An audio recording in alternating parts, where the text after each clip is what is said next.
Hi guys and welcome back to the channel. So the last video I did got really good responses, so I'm continuing that.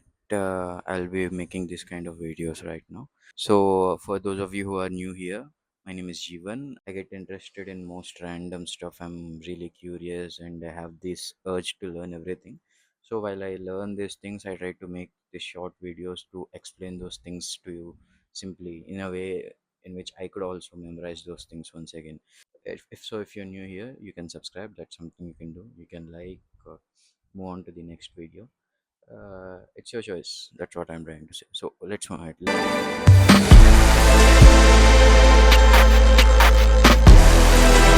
Last week I've done a video about the types of guns we are using. So this week we are diving into the types of ammo. Now we know what kind of guns there are. We need to understand what kind of a bullet a gun uses, what kind of ammo a gun uses. So yeah, let's go ahead. Uh, let's clear up one thing first. The word ammo refers to the complete cartridge, which contains the actual bullet, the gunpowder, and the primer. So, what happens here is when the trigger is pulled, the firing pin of the gun creates a spark onto the primer, which ignites the gunpowder, which further creates an explosion, which shoots the projectile down the barrel. That's how a gun works. And this cartridge, this whole package is called ammo. Okay, so first up we have the 9mm Luger, also known as 9 by 19 Parabellum. These bullets are used in pistols and submachine guns like MP5, Beretta, Glock 17, etc. These are the 9 stands for the diameter of the casing, and the 19 is the length of the casing in millimeters.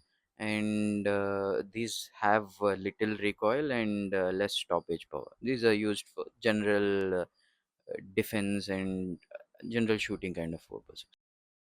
Next up we have the 45 ACP, which has bigger bullets, hence the bullet goes slower but the hitting power is hard.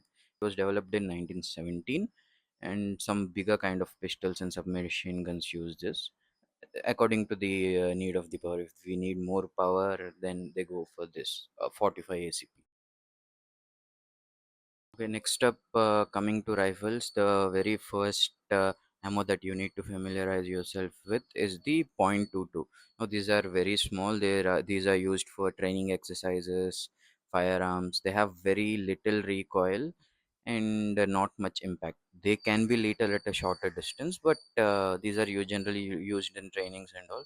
They are not a great option for self-defense, but if you want to learn shooting, this is where you usually start. Next up, we have the 5.56 rifle bullets. The 5.56 is the diameter of the casing.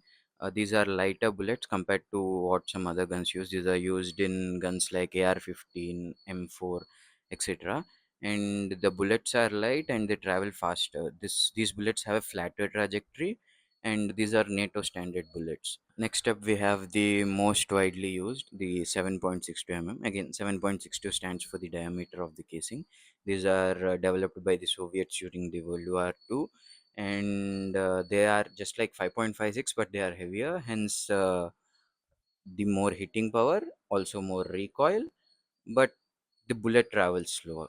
That's what 7.62. These are used in AK-47s and other military grade rifles. These are basically the go-to for any kind of military grade rifles. Now, generally, these MMs we talk come under the metric system. That's the diameter is in so and so millimeters. And then we have the imperial system. The 45 ACP is a good example. 45 is the 0.45 is the inches of the diameter, and the ACP stands for automatic cold pistol. And then there are R and LR, which stands for rimmed and long rifle pistols. And finally, the NATO graded or the ammo, which has the name Magnum to it, are higher powered bullets. They have greater stopping power, greater recoil. Now, coming to the last type of guns, the shotguns. The shotgun bullets don't traditionally shoot bullets.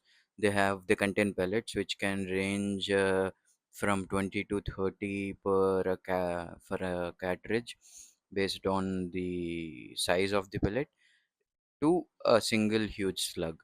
Now there are three kinds of bullets here: the bird shot, buckshot, and lastly the slug.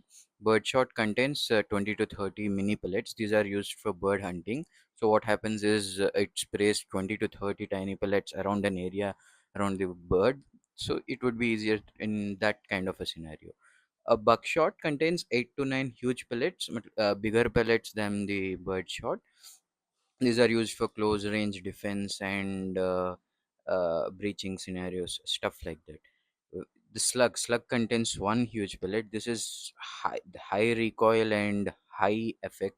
Like, this is used for breaching. This isn't a gun. It is a mini cannon in your hand. It requires a very strong arm, a tighter arm, to control the recoil, and it can be used in a range of 75 to 100 yards.